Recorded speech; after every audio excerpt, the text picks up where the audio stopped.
स्वागत है आप सभी का टेक स्टडी चैनल पर। आज इसमें हम इलेक्ट्रीशियन ट्रेड थ्योरी का एक मॉडल पेपर करेंगे जो कि मॉडल पेपर 3 होगा।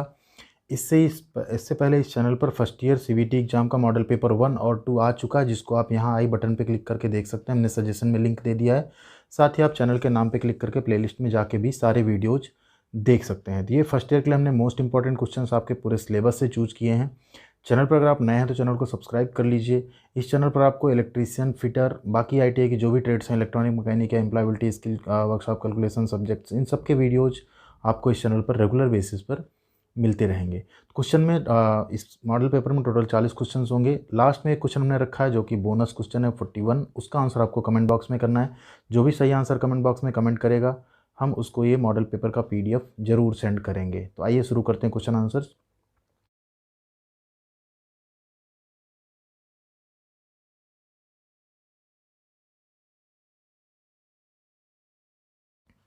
क्वेश्चन नंबर 1 है, which is the waste disposal method that produces heat. अपशिष्ट निपटान विधि कौन सी है जिसमें गर्मी पैदा होती है? ठीक है, तो ये रिसाइकलिंग, कंपोस्टिंग, इंसिनरेशन या वेस्ट कंपैक्शन। तो यहाँ पे आपका जो राइट आंसर है वो है इंसिनरेशन यानी भस्मीकरण। ये डिस्पोजल का ऐसा मेथड है जिसमें हीट प्रोड्यूस होती है। क्वेश्चन नंबर 2 है, what is the name of the cautionary sign. इस कॉशनरी साइन यानी सचेतक चिन्ह का नाम क्या है? तो ये देख के आप बता सकते हैं क्या है ये। पेडेस्ट्रियन क्रॉसिंग है, आपका पैदल क्रॉसिंग है। Option D pedestrian crossing.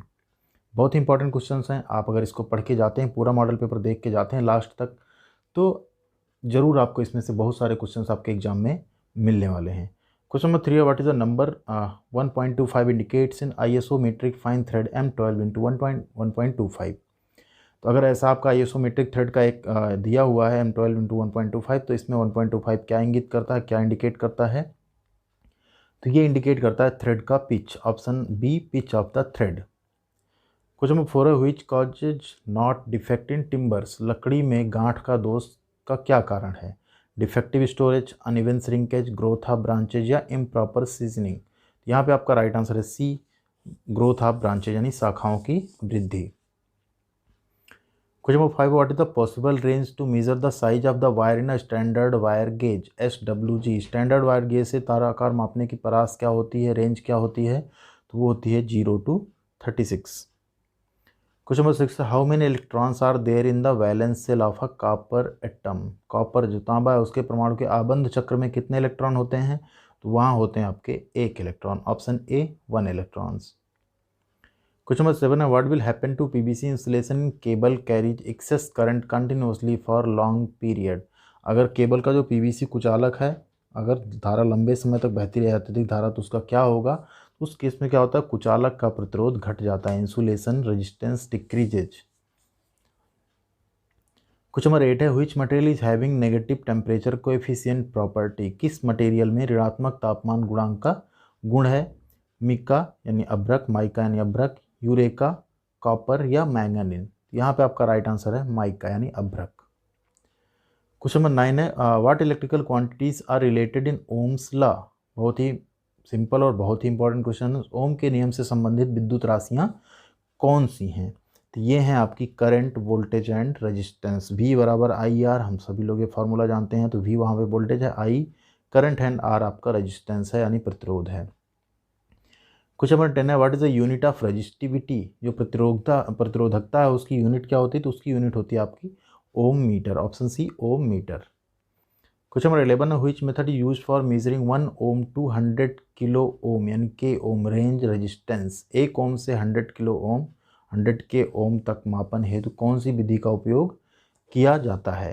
तो यहाँ पे आपका राइट आंसर होगा Wheatstone bridge method. Option C Wheatstone bridge method. Question number 12 है, what is the unit of capacitance. जो संधारिता है उसकी इकाई क्या है? कैपेसिटेंस की इकाई क्या है? तो वो होती है आपकी फैरड। Option C farad.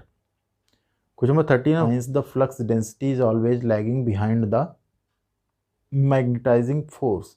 जो फ्लक्स घनत्व है हमेशा चुंबकीय बल से पीछे रहता है, किसको परिभाषित करता है?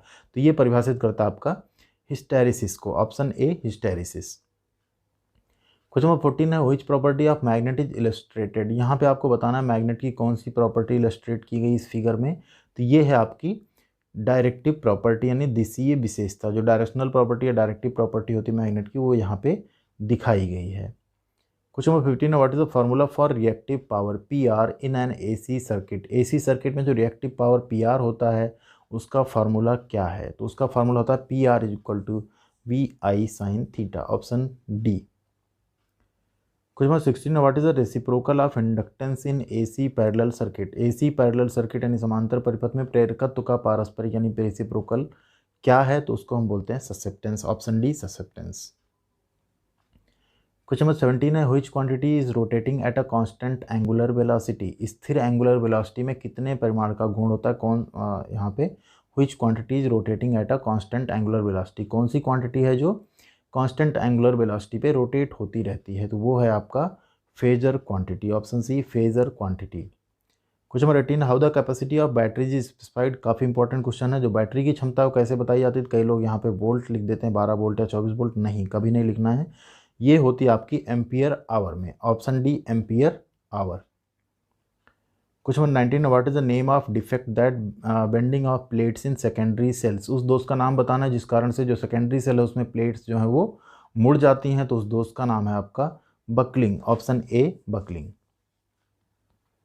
Question number 20, what is the fusing factor for high rupturing capacity fuses, HRC जिसको हम बोलते हैं, तो उसका फ्यूजिंग फैक्टर क्या है? तो उसका फ्यूजिंग फैक्टर होता है 1.1। Question number 21, what is the name of the accessory used in electrical appliances. ये इलेक्ट्रिकल अप्लायंसेस में यूज होने वाली कौन सी एसेसरी है? 2 pin plug, 3 pin plug, iron connector with directive entry या flat connector with side entry. तो ये है आपका iron connector with direct entry. Iron connector यानी यहाँ आप बोल सकते हैं। Question number 22, what is the name of the accessory symbol. इस सिंबल का आपको नाम बताना है कि ये कौन सी एसेसरीज है, क्या है ये? तो ये होता है आपका multi position switch single pole, ठीक है, multi position switch single pole इस सिंबल का नाम है आपका। Question number 23, what is the maximum PVC conduit size to make safe cold bending. सुरक्षित ठंडा मोड़ने के लिए पीवीसी जो पाइप है उसका अधिकतम साइज क्या है? तो अधिकतम साइज होता है आपका 25 mm, option C 25 mm। Question number 24, what is the expansion of ECC। काफ़ी इंपॉर्टेंट क्वेश्चन है। ECC का विस्तार क्या है? तो ये होता है आपका earth continuity conductor, option B earth continuity conductor. Question number 25, what is the maximum permissible load for a power sub circuit as per IE रूल। IE नियमों के अनुसार पावर उप परिपथ सब सर्किट के अधिकतम अनुमेय भार क्या है? तो वो होता है आपका 3000 watt, option D 3000 watt. Question number 26, what is the test to be carried out by using megger. Megger का यूज करके हम क्या टेस्ट करते हैं? Polarity test, insulation resistance test, earth electrode resistance test या अर्थ कंडक्टर कंटिन्यूटी टेस्ट। यहाँ पे आपका राइट आंसर है बी इंसुलेशन रेजिस्टेंस टेस्ट, कुचालक प्रतिरोध परीक्षण। Question number 27, how the earth resistance can be reduced. जो अर्थ है, धरती है, उसके रेजिस्टेंस को हम कैसे कम कर सकते हैं? Providing double earthing, reducing the pit depth for earthing, यानी जो पिट के लिए हम गड्ढा खोद रहे हैं उसकी गहराई कम कर दें, इलेक्ट्रोड की लंबाई को हम बढ़ा दें या इलेक्ट्रोड की लंबाई को घटा दें। तो हम उसको कम कर सकते हैं प्रोवाइडिंग डबल अर्थिंग, दोहरी अर्थिंग प्रदान करके। क्वेश्चन नंबर 28 है, which principle the earth resistance tester works. जो अर्थ रेजिस्टेंस टेस्टर है वो किस सिद्धांत पे काम करता है? Self induction, mutual induction, fall of potential method या फ्लेमिंग्स लेफ्ट हैंड रूल। तो यहाँ पे आपका राइट आंसर है फॉल ऑफ पोटेंशियल मेथड, विभवपात विधि से। क्वेश्चन नंबर 29 है, what is the working temperature of filament lamp. जो फिलामेंट लैंप है उसका वर्किंग टेम्परेचर कितना होता है? तो फिलामेंट लैंप का वर्किंग टेम्परेचर होता है आपका 2300 degree Celsius, option D 2300 degree Celsius. Question number 30 है, what is the name of lamp. इस लैंप का आपको नाम बताना है, क्या है ये लैंप? तो इस लैंप को हम बोलते हैं MA टाइप HPMB लैंप, ठीक है, क्या है? MA type HPMB lamp. इसको हम बोलते हैं high pressure mercury vapour lamp. HPMB का फुल फॉर्म होता है high pressure mercury vapour lamp. Question number 31 है, which force is required to move the pointer from zero position in an indicating instrument. एक indicating instrument में जो pointer की zero स्थिति है उसको स्थानांतरित करने की किस बल की आवश्यकता होती है? Controlling force, deflecting force, air friction damping या एडी करंट डैम्पिंग। तो यहाँ पे आपका right answer option B deflecting force की। क्वेश्चन नंबर 32 है, what is the name of meter. इस मीटर का आपको नाम बताना है। फिगर देख के कैसा मीटर है, ये भी काफ़ी इंपॉर्टेंट क्वेश्चन हैं, ऐसे फिगर वाले क्वेश्चन आते रहते हैं आप में।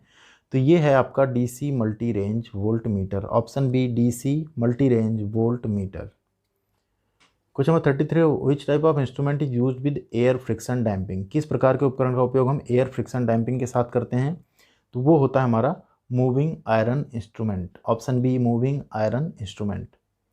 Question number 34, which is an absolute instrument, एक एब्सोल्यूट इंस्ट्रूमेंट यानी निरपेक्ष उपकरण इसमें से कौन सा है, ammeter, volt meter, energy meter या टैंजेंट गैल्वेनोमीटर। तो यहाँ पे आपका राइट आंसर है ऑप्शन डी, टैंजेंट गैल्वेनोमीटर यानी स्पर्शरेखी गैल्वेनोमीटर।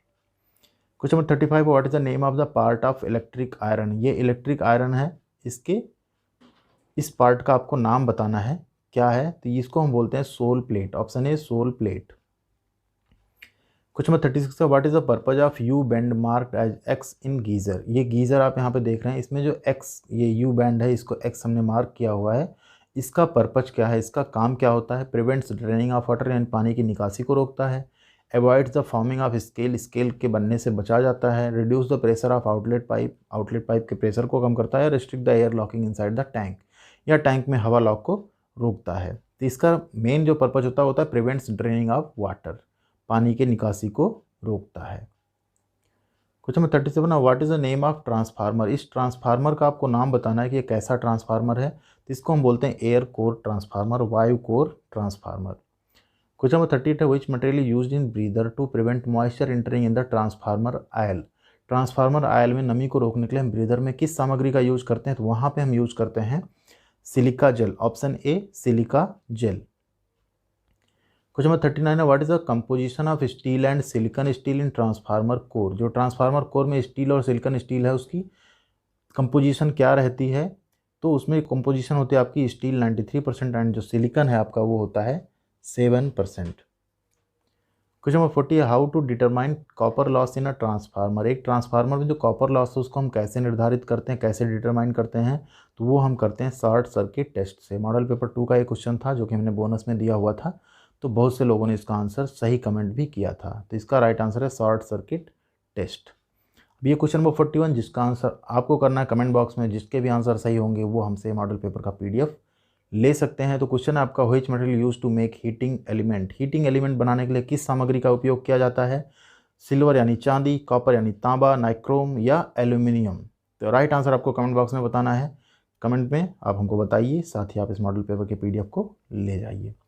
ये वीडियो अगर आपको पसंद आई तो लाइक और शेयर जरूर कीजिए, साथ ही अगर चैनल पर नए हैं अभी तक चैनल को सब्सक्राइब नहीं किया सब्सक्राइब कर लीजिए, आप इस सब्सक्रिप्शन को कभी रिग्रेट नहीं करेंगे। आपको ITI की सभी अपडेट्स, सभी ट्रेड्स के मॉडल पेपर, ड्राइंग के, एम्प्लॉयबिलिटी स्किल के, वर्कशॉप कैलकुलेशन के मॉडल पेपर्स, साथ ही साथ जॉब की इन्फॉर्मेशंस मिलती रहेंगी। Thank you.